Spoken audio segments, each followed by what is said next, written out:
नमस्कार, के news national में आपका स्वागत है। मैं हूं दीप्ति।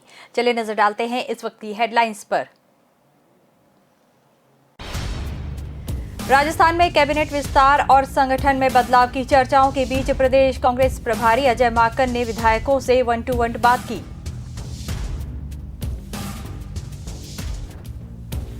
राजस्थान में दिसंबर 2018 में विधानसभा चुनाव जीतने के बाद से कांग्रेस में सियासी घमासान थम नहीं रहा। वन विभाग के अगले मुखिया head of the forest doctor Deep Narayan Pandey होंगे।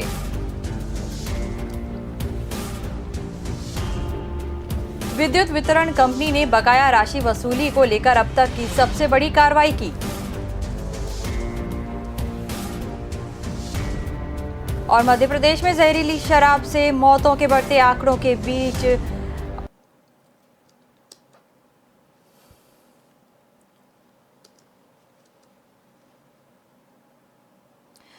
और अब खबरें विस्तार से। राजस्थान में कैबिनेट विस्तार और संगठन में बदलाव की चर्चाओं के बीच प्रदेश कांग्रेस प्रभारी अजय माकन ने बुधवार को विधायकों से 1-to-1 बात की। पहले दिन 12 जिलों के निर्दलीय समेत 66 कांग्रेस विधायकों से माकन से सवाल पूछे। इसमें विधायकों ने ही मंत्रियों की जमकर शिकायत की। हालांकि फीडबैक देने के बाद बाहर आकर किसी विधायक ने सार्वजनिक रूप से किसी मंत्री के खिलाफ नाराजगी जाहिर नहीं की। लेकिन सूत्रों का कहना है कि कई विधायकों ने कहा कि शिक्षा मंत्री गोविंद सिंह डोटासरा ठीक से बात नहीं करते।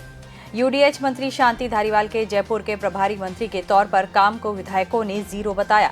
ऊर्जा मंत्री बीडी कल्ला और चिकित्सा मंत्री रघु शर्मा के बारे में विधायकों ने यहां तक कह दिया कि वह न तो मिलते हैं और न ही काम करते हैं। विधायकों के फीडबैक को माकन अपने नोटपैड पर लिख रहे थे।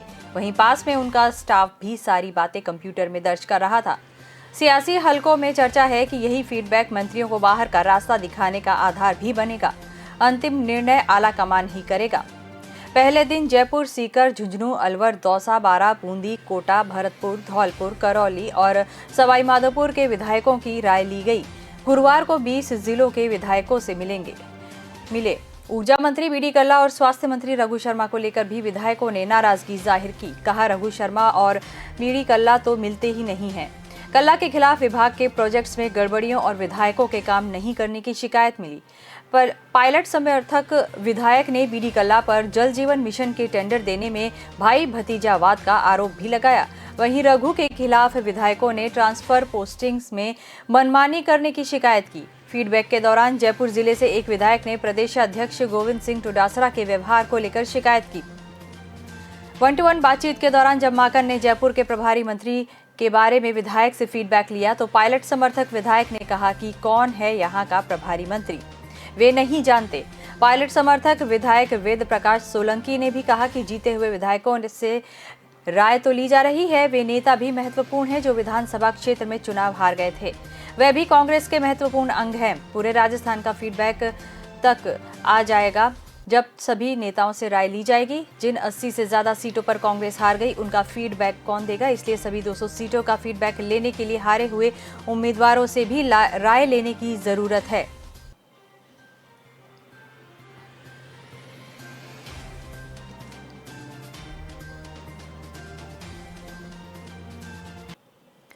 राजस्थान में दिसंबर 2018 में विधानसभा चुनाव जीतने के बाद से ही कांग्रेस में सियासी घमासान थम नहीं रहा। पहले मुख्यमंत्री पद के लिए कई दिनों तक लंबा विवाद चला। आला कमान की ओर से रायशुमारी कराई गई, विधायकों से पसंद और फैसले को लेकर सवाल किए गए। तब ऑब्जर्वर के तौर पर केसी वेणुगोपाल और तत्कालीन प्रदेश प्रभारी अविनाश पांडे ने पार्टी के विधायकों से 1-to-1 बात की थी, लेकिन अंतिम फैसला कांग्रेस आला कमान के स्तर पर लिया था। अब 31 महीने बाद मंत्रिमंडल फेरबदल से ठीक पहले जिले के प्रभारी मंत्री और नए जिलाध्यक्ष बनाए जाने को लेकर कांग्रेस के मौजूदा प्रदेश प्रभारी अजय माकन एक विधायकों से मन की बात पूछ रहे हैं। लेकिन मंत्रिमंडल फेरबदल को लेकर अब भी अंतिम फैसला कांग्रेस आला कमान के स्तर पर ही लिया जाएगा। 2018 की रायशुमारी में सत्ता में आने के बाद मुख्यमंत्री पद के लिए अशोक गहलोत और सचिन पायलट दावेदार थे। दोनों गुट के विधायक अपने अपने नेताओं को सीएम बनाना चाहते थे। ऐसे में एक राय बनने को रायशुमारी कराने का फैसला किया था। केसी वेणुगोपाल को पार्टी ने ऑब्जर्वर बनाकर भेजा। प्रदेश कांग्रेस मुख्यालय में केसी वेणुगोपाल और तत्कालीन प्रदेश प्रभारी अविनाश पांडे ने केवल 2 ही सवाल किए। पहला, सीएम के तौर पर आप किसे पसंद करते हैं, और दूसरा, क्या आला कमान का फैसला आपको मंजूर है। तब विधायकों ने एक पर्ची पर लिखित में अपनी राय दी थी। मंथन के बाद सीएम पद को लेकर अंतिम फैसला राहुल गांधी ने लिया था। उसी के बाद गहलोत को सीएम और पायलट को डिप्टी सीएम बनाने का ऐलान किया गया था। 31 महीने बाद कांग्रेस की ओर से एक बार फिर रायशुमारी कराई जा रही है। इस बार रायशुमारी मंत्रियों के परफॉर्मेंस और नए जिलाध्यक्ष बनाए जाने को लेकर है। अंतर इतना है कि विधायकों से 1-to-1 बातचीत अकेले प्रदेश प्रभारी अजय माकन कर रहे हैं। उनके हर एक पॉइंट को माकन के साथ दिल्ली से आए उनके सहयोगी रिकॉर्ड कर रहे थे। इस दौरान सत्ता या संगठन से जुड़े किसी व्यक्ति की मौजूदगी नहीं है। इससे यह संदेश जाए कि किसी भी गुट के साथ भेदभाव नहीं किया जा रहा। विधायकों के फीडबैक के आधार पर मंत्रियों का रिपोर्ट कार्ड तैयार किया जा रहा है। इसके आधार पर उन्हें मंत्रिमंडल में रहने या बाहर का रास्ता दिखाया जा सकता है, लेकिन इस पर अंतिम फैसला आलाकमान के स्तर पर ही किया जाएगा।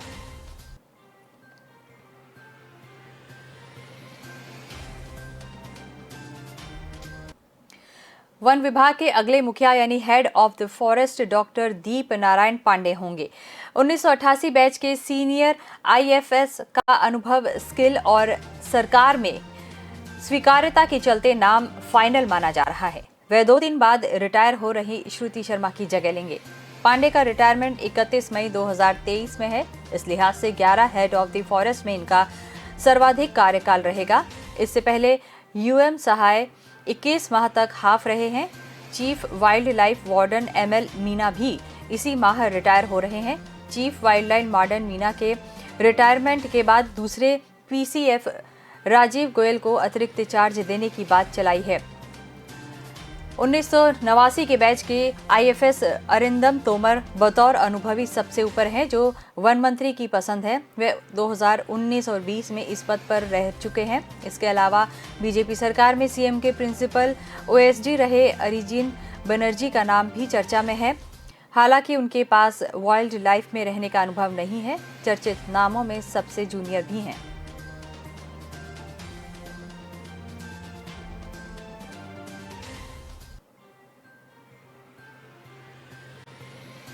विद्युत वितरण कंपनी ने बकाया राशि वसूली को लेकर अब तक की सबसे बड़ी कार्रवाई की है।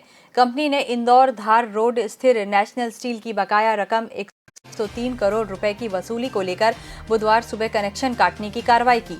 कंपनी के इंदौर ग्रामीण अधीक्षण यंत्री डीएन शर्मा ने बताया कि बिजली चोरी, अनधिकृत उपयोग आदि को लेकर नेशनल स्टील घाटा बिल्लौद का करीब 6 साल पहले प्रकरण बनाया था। उक्त कंपनी ने स्थानीय हाईकोर्ट, सुप्रीम कोर्ट आदि से राहत के लिए कई बार प्रयास किए थे। सुप्रीम कोर्ट ने भी विद्युत वितरण कंपनी के पक्ष में फैसला दिया था। इसके बाद नेशनल स्टील ने 27 जुलाई को पुनः इंदौर हाईकोर्ट में गुहार लगाई। यहां से एक बार फिर नेशनल स्टील को कोई राहत नहीं मिली। इसके बाद प्रबंध निदेशक अमित तोमर के निर्देश पर ग्रामीण अधीक्षण यंत्री ने इंजीनियरों की टीम भेजी। कार्यालय मंत्री टीसी चतुर्वेदी, पदेन तहसीलदार चंद्रशेखर झा, वितरण केंद्र प्रभारी संजीव कुमार आदि ने घाटा बिल्लौद पहुंचकर नेशनल स्टील की फैक्ट्री और कॉलोनी का कनेक्शन 33 केवी ग्रिड से विच्छेद किया। यह पहला मौका है कि बिजली कंपनी ने 100 करोड़ रुपए से अधिक बकाया राशि वसूली के लिए इस तरह की त्वरित और प्रभावी कार्रवाई की है। इसके साथ नेशनल स्टील के bank of Maharashtra, bank of India शाखा में स्थित खाते भी फ्रीज किए गए हैं।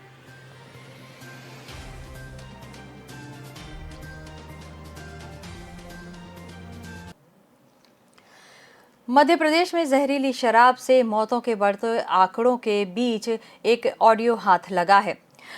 ऑडियो शराब कारोबारी और शराब पीकर बीमार पड़ने वाले के बीच हुई बातचीत का है। पीड़ित के 2 साथियों की मौत हो चुकी है, जबकि वह और उसके 2 दोस्त राजस्थान के अस्पताल में भर्ती हैं।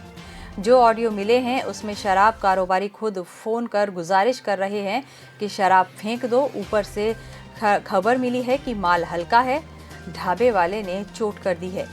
लेकिन इस वक्त तक 5 लोग से ज्यादा शराब पी चुके थे और उनकी तबीयत खराब होना शुरू हो गई थी। बातचीत 25 जुलाई की है। ढकल गांव के 17 युवा खाटू श्याम के दर्शन के लिए निकले थे। सनावत की दुकान से उन्होंने शराब खरीदी। रास्ते में एक ढाबे पर खाने के दौरान 5 युवाओं ने शराब पी। शराब पीने के बाद तबीयत बिगड़ने से रुपेश रांडवा और नरेंद्र मुकाती की मौत हो गई। ईश्वर, जय, नीलेश और राजस्थान के चित्तौड़गढ़ के सांवरिया सरकारी अस्पताल में भर्ती कराया गया। यहां से रेफर होने के बाद तीनों उदयपुर के जिला अस्पताल में भर्ती हैं। इस यात्रा में शामिल महेश चौधरी ने बताया कि दल में शामिल 5 लोगों ने ज्यादा शराब पी थी, बाकी जिनकी तबीयत बिगड़ी उन्होंने थोड़ी थोड़ी शराब पी थी।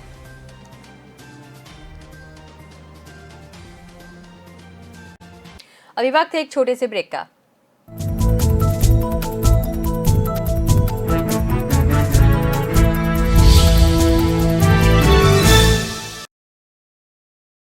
न ऐश का न द्वेष का, यह दंगल है देश का। सुलगती समस्याओं के जुलसते सवालों का होगा दंगल देश का। प्रशासन के प्रश्नों को लेकर होगा दंगल देश का। शिक्षा, स्वास्थ्य, समाज, कानून और व्यवस्था के आज क्या है हालात। सोमवार से शुक्रवार रोज रात 8 बजे जलपा क्षत्रिय के साथ दंगल देश का।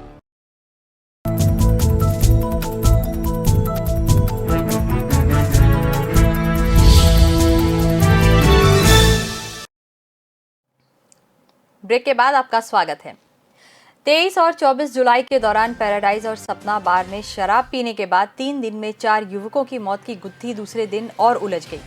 पुलिस के अनुसार पैराडाइज बार से जब्त शराब की भरी और खाली बोतलों की एफएसएल रिपोर्ट में किसी भी तरह का जहर नहीं निकला। गुरुवार को विसरा रिपोर्ट आने पर पता चला कि आखिर अंगों में कौन सा जहर था। शराब में जहर नहीं था तो फिर शिशिर तिवारी और अभिषेक के शरीर में जहर कैसे आया।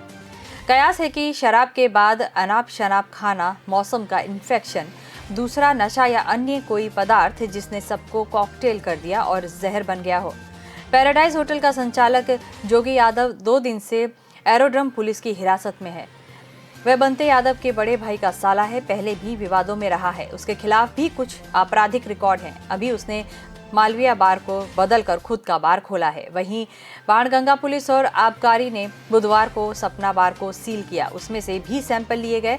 उसके मालिक कालू से भी पूछताछ की गई। अभिषेक के परिजन दावा कर रहे थे कि 15 दिन पहले बच्चे को खिलाते वक्त उसे सोफे से सिर में चोट लगी थी।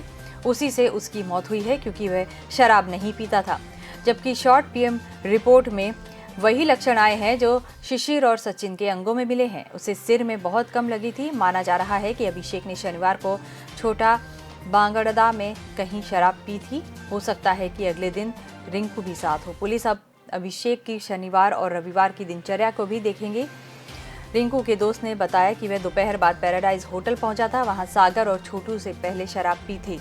उसे अलग टेबल ली, लेकिन ये दोनों उसी के पास आ गए। फिर उसने शराब पी, उसमें अभिषेक शामिल नहीं था। अगले दिन फिर उसने छोटा बंगड़ादा में कहीं शराब पी थी। उसके बाद तबीयत खराब हुई। आबकारी अधिकारी राजनारायण सोनी ने कहा कि 23 को पैराडाइज में लोगों ने शराब पी जिनकी मौत हुई है।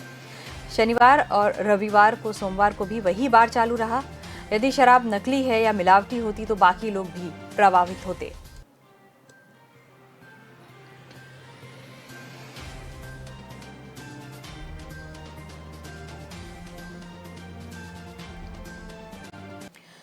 टाइगर स्टेट मध्य प्रदेश में अभी 526 बाघ हैं और इनका कुनबा लगातार बढ़ता जा रहा है। खास बात यह है कि प्रदेश के असंरक्षित इलाकों में इनकी संख्या बढ़ती जा रही है। ये क्षेत्र है बालाघाट वन डिवीजन और भोपाल। बालाघाट वो इलाका है जहां कभी नक्सलियों का डेरा होता था और आज भी वहां नक्सल मूवमेंट रहता है। इसके बावजूद बीते 6 साल में इस इलाके में बाघों की संख्या 0 से 28 हो गई। ये इलाका 1000 वर्ग किलोमीटर में फैला है। इसी तरह भोपाल के 500 वर्ग किलोमीटर में फैले वन डिवीजन में 2006 में एक भी बाघ नहीं था, अब 18 से ज्यादा है। World wild fund central India के वॉलंटियर सोमिन डे बताते हैं कि बालाघाट वन डिवीजन में बाघों की संख्या ज्यादा होने से उनके पग मार्कों पर ओवरलैपिंग होती रहती है। इसके बावजूद यहाँ बाघों की टेरिटोरियल फाइट की आज तक एक भी घटना नहीं हुई है। बाघों की अगली गिनती 2022 में होनी है। अब तक यहाँ बाघों की संख्या निश्चित तौर पर 40 के आसपास हो जाएगी। इसके उलट पेंच और कान्हा नेशनल पार्क में बाघ अपनी टेरिटरी मार्क कर लेते हैं क्योंकि उनका वहाँ का वातावरण उनके अनुकूल होता है, इसीलिए वहाँ टेरिटोरियल फाइट ज्यादा होती है। बालाघाट के आदिवासी पहले नक्सलियों के बहकावे में आकर उनमें शामिल हो जाते थे। फॉरेस्ट डिपार्टमेंट ने इन्हीं आदिवासियों का अपना वॉलंटियर बनाया। WWF central India wild life trust of India के वॉलंटियर्स ने 6 साल इस इलाके में आदिवासियों को जागरूक किया। उन्हें बताया कि किसी भी वन्य प्राणी के शिकार से एक नहीं पूरा परिवार परेशान होता है। जेल अलग जाना पड़ता है, इस बात को यहाँ की नई पीढ़ी ने समझा। उन्होंने शिकार करना छोड़कर वन्य जीवों के संरक्षण में सहयोग करना शुरू कर दिया। डिपार्टमेंट अब यहाँ के आदिवासियों और ग्रामीणों से शहद, अचार, चिरौंजी सहित अन्य वनोपज को खरीद कर उनके बाजार उपलब्ध कराता है। वे बिचौलियों के बजाय सीधे सामान बेचते हैं, जिससे इनको रोजगार मिलता है।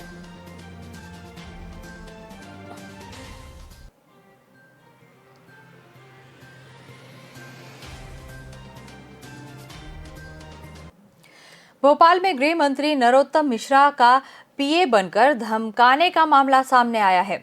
नगर निगम के मुख्य स्वच्छता निरीक्षक सुमनधर शर्मा के सोशल मीडिया पर 2 ऑडियो सामने आए हैं। इसमें वह निगम के अन्य कर्मचारी को धमकाते हुए कह रहा है कि मैं गृह मंत्री का पीए हूं, तू मेरे घर आया कैसे, तुझे सस्पेंड कर दूंगा, दोबारा दिखा तो लात मारूंगा। ऑडियो में शर्मा ने निगम कमिश्नर समेत अन्य अधिकारियों के लिए भी अभद्र टिप्पणी की थी। ऑडियो सामने आने के बाद नगर निगम कमिश्नर VS चौधरी कोलसानी ने शर्मा को सस्पेंड कर दिया। गोवर्धन परियोजना शाखा में पदस्थ शर्मा के 4.11 और 5.23 मिनट के 2 ऑडियो सामने आए हैं। इसमें वह कर्मचारी अमीन अवध मकोरिया से अभद्र व्यवहार और गाली गलौज करते हुए जान से मारने की धमकी दे रहा है। अमीन की गलती सिर्फ इतनी थी कि वह कमिश्नर के आदेश पर ऐसे कर्मचारियों के मकानों की जांच करने गए थे जो खुद के मकान होते हुए भी सरकारी क्वार्टर में रह रहे थे। इस बात पर गुस्साए शर्मा ने मकोरिया को धमकाया था। यह ऑडियो करीब 1 महीने पुराने बताया जा रहा है। शर्मा ने मकोरिया से 2 बार कुल 9.34 मिनट बात की। इस दौरान कई बार धमकियां दी गई। उसने कहा कि मैं गृह मंत्री का पीए हूं, CM का पर्सनल सेक्रेटरी भी हूं, दोबारा दिखा तो 3 लात मारूंगा, कल ही तुझे सस्पेंड करा दूंगा। इस पर अमीन मकोरिया ने कहा कि मुझे कमिश्नर ने 48 मकानों की जांच करने के लिए भेजा था, इसीलिए आया। ऑडियो में मकोरिया ने कई बार शालीनता से बात करने को कहा, लेकिन शर्मा पूरे समय धमकाता रहा। कर्मचारी सुमन शर्मा की राजनीतिक पहुंच है। वह पूर्व मुख्यमंत्री का पीए रह चुका है, जबकि वर्तमान में बीजेपी और कांग्रेस के विधायकों के करीब है।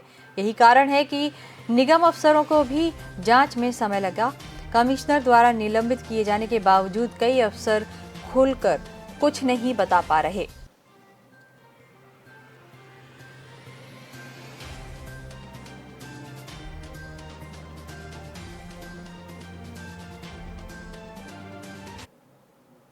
राजधानी में एग्रीकल्चर प्रोडक्ट कारोबारी से मुंबई के एक कार एजेंट ने सस्ती मर्सिडीज कार दिलाने के नाम पर 67 लाख रुपए हड़प लिए। मामले में शाहजहानाबाद पुलिस ने केस दर्ज कर जांच शुरू कर दी। पुलिस के अनुसार साहिब गंगवानी ईदगाह हिल्स में परिवार समेत रहता है। उनका एग्रीकल्चर प्रोडक्ट का कारोबार है। साहिब के दोस्त ने मुंबई के मैत्री कार के एजेंट चेतन शाह से कुछ समय पहले मर्सिडीज खरीदी थी। साहिब ने भी चेतन से कार खरीदने के लिए मार्च 2020 में संपर्क किया। 67 लाख रुपए में डील पक्की हुई। इसके बाद जून 2020 तक 4 किश्तों में साहिब ने RTGS के माध्यम से चेतन को 67 लाख रुपए का भुगतान किया। इसके बाद चेतन कोरोना का बहाना कर कार देने के नाम पर टाल मटोल करने लगा। काफी समय बाद इंतजार के बाद ना तो कार दी गई और ना ही पैसे वापस किए गए। तब जाकर साहिब ने पुलिस को शिकायत की। शाहजहां पुलिस ने जांच के बाद आरोपी के खिलाफ मंगलवार को केस दर्ज किया।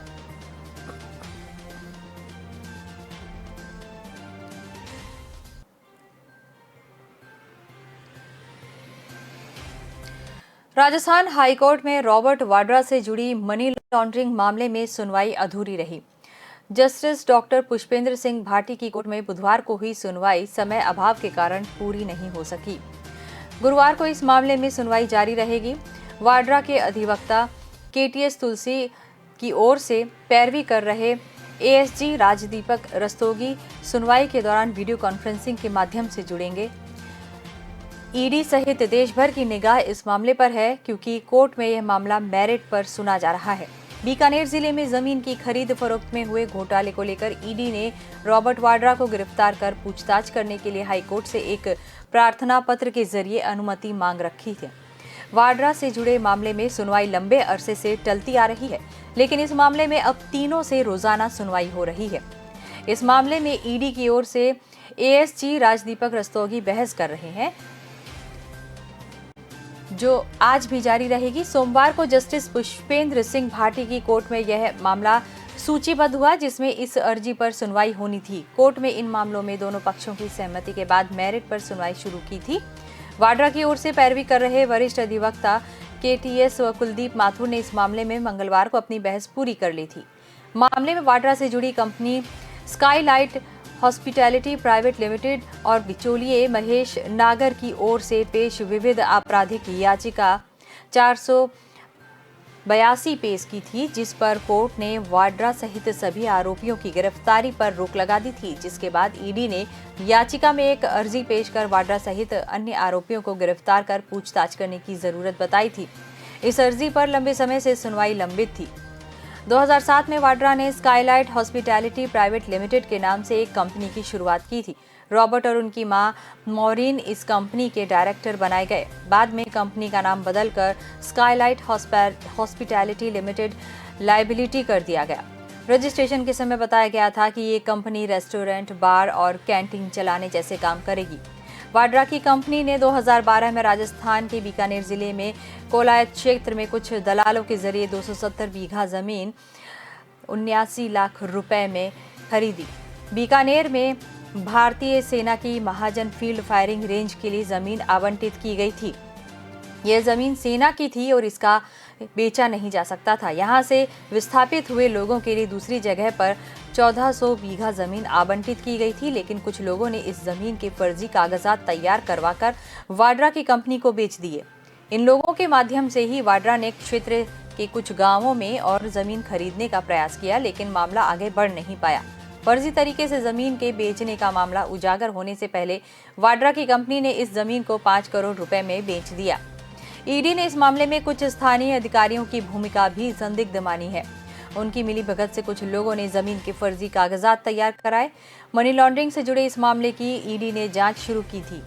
ईडी की पूछताछ से बचने के लिए वाड्रा लंबे अरसे से प्रयास करते रहे। कई बार समन जारी करने के बावजूद वो ईडी के सामने पेश नहीं हुए। ईडी की सख्ती पर वाड्रा ने राजस्थान हाईकोर्ट की जोधपुर स्थित मुख्य पीठ में अपील दायर कर पूछताछ पर ही सवालिया निशान लगाया।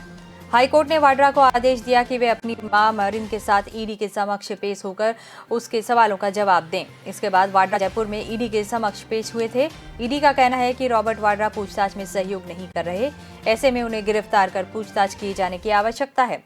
इस मामले पर हाईकोर्ट को अपना फैसला सुनाना है कि गिरफ्तार कर पूछताछ की जा सकती है या नहीं। अभी वक्त है एक छोटे से ब्रेक का। ब्रेक के बाद जल्द हाजिर होते हैं।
जब भी घर से बाहर जाएं, याद रखें कि कोविड अनुरूप व्यवहारों का पालन पूरी तरह करना है और अच्छी तरह करना है।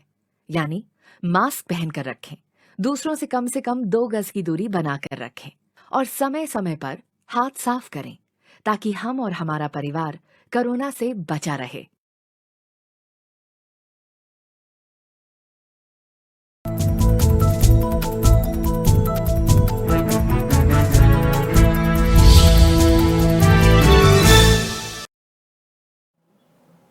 ब्रेक के बाद आपका स्वागत है।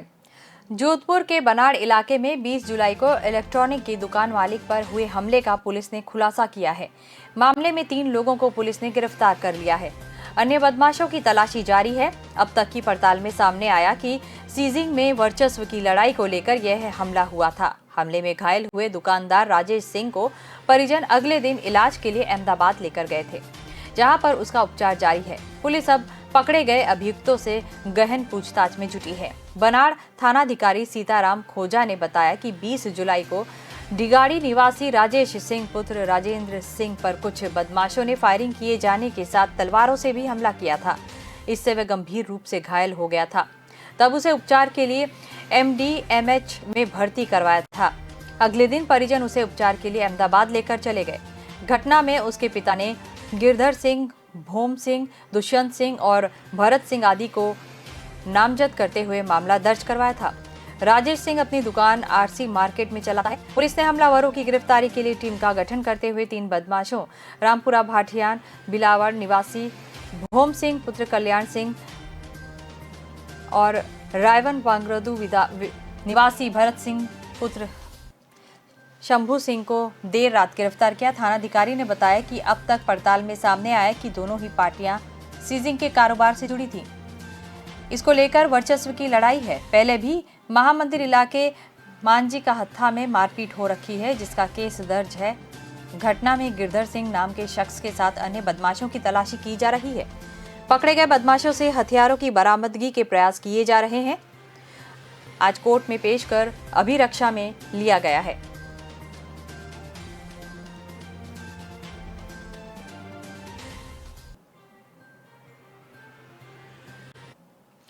जोधपुर में बुधवार को काले बादलों ने मौसम का सुहावना बना दिया। इस दौरान सूर्यनगरी की पहाड़ियों पर मौसम का लुत्फ उठाते स्थानीय लोगों के साथ पर्यटक भी पहुंचे।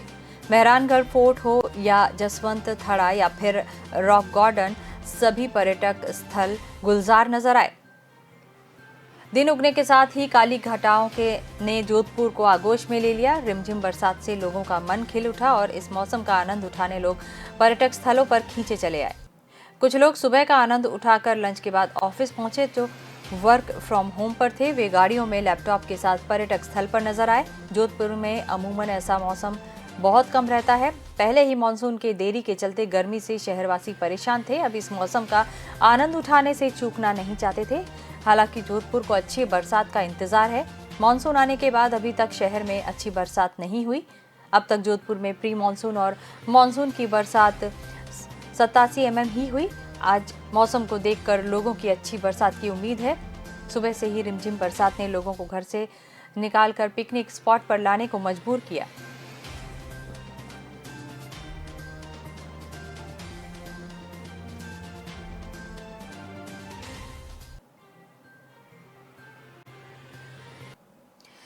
लोकल पैसेंजर्स को अब फिर से सुविधा मिलने जा रही है। कोरोना काल में बंद हुई पैसेंजर्स ट्रेनें फिर से ट्रैक पर दौड़ेंगी। कुल 6 जोड़ी स्पेशल पैसेंजर्स ट्रेनों की सेवा को पूर्व मध्य रेलवे बहाल करने जा रहा है। पटना, सासाराम और गया जमालपुर समेत 12 स्पेशल पैसेंजर्स ट्रेनों की सेवा 1 अगस्त से चालू कर दी जाएगी। इस संबंध में बुधवार को पूर्व मध्य रेलवे की तरफ से एक नोटिफिकेशन जारी कर दिया गया है। हाल ही के दिनों में रेलवे ने इस तरह से लंबी और कम दूरी की कई स्पेशल ट्रेनों को ट्रैक पर फिर से दौड़ाया है, जिससे पैसेंजर्स के सामने कई विकल्प मिले हैं। कोरोना की दूसरी लहर काफी हद तक कम हो चुकी है। इस वजह से आने वाले दिनों में कुछ और भी बंद की गई ट्रेनों को सेवा को फिर से बहाल किए जाने की संभावना है।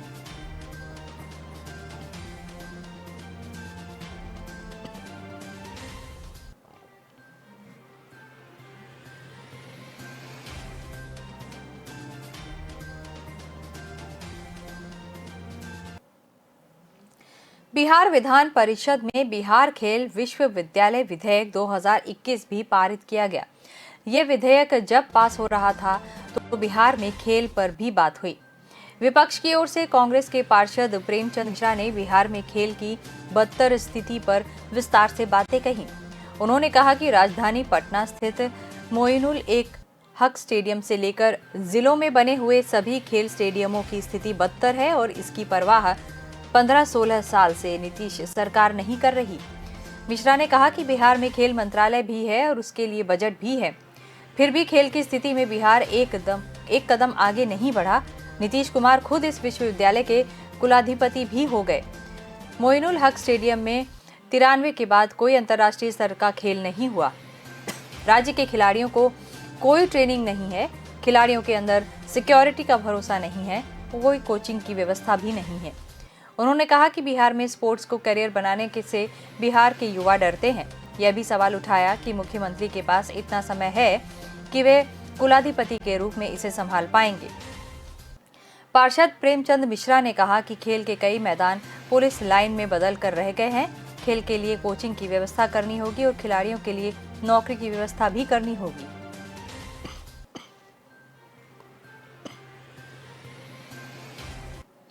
ग्वालियर की हजीरा पुलिस ने एक शातिर शराब स्मैक तस्कर को पकड़ा है। उसे 5 लीटर देशी कच्ची शराब के साथ पकड़ा गया। जिसे पकड़ा गया है उस पर हजीरा थाने में 12 आपराधिक मामले भी दर्ज हैं, पर उसकी कहानी अनोखी है। बदमाश स्कूल स्तर पर वॉलीबॉल में एमपी स्टेट के लिए कई मैच खेल चुका है, मेडल भी जीते हैं। इसी खेल में वह अपना भविष्य भी देखता था, लेकिन कहीं से उसे स्मैक के नशे की आदत लग गई। इसके बाद वह इस नशे की गिरफ्त में ऐसा फंसा कि अपराधी बन गया। अब वह स्मैक का नशा करता है, साथ ही स्मैक, शराब और हथियारों की तस्करी करने लगा। अभी पुलिस उससे पूछताछ कर रही है। हजीरा थाना पुलिस को बुधवार को सूचना मिली थी कि एक शातिर बदमाश शराब लेकर ठिकाने लगाने जा रहा है। मामले की सूचना मिलते ही एसआई शैलेंद्र सिंह चौहान ने शराब तस्कर की घेराबंदी की और बिरला नगर श्याम बाबा मंदिर के पास से देवेंद्र उर्फ नेता निवासी बिरला नगर लाइन नंबर 1 को गिरफ्तार किया। उसके पास से 5 लीटर कच्ची शराब मिली। जब उसके थाने लेकर पूछताछ की गई तो बदमाश हवालात में रोने लगा और उसने अपनी दुख भरी कहानी सुनाई, जिसके बाद बुधवार शाम को उसे कोर्ट में पेश किया गया, जहां से उसे जेल भेजा गया। पकड़े गए शराब तस्कर ने नेता उर्फ देवेंद्र भदौरिया पर हजीरा और ग्वालियर थाने में मारपीट, अवैध वसूली, अवैध हथियार रखने सहित करीब 1 दर्जन अपराध दर्ज है। एक समय था जब वह स्कूल के स्तर पर अंडर 19 वॉलीबॉल टीम में स्टेट तक खेल चुका था, लेकिन बाद में उसे नशे की लत लग गई।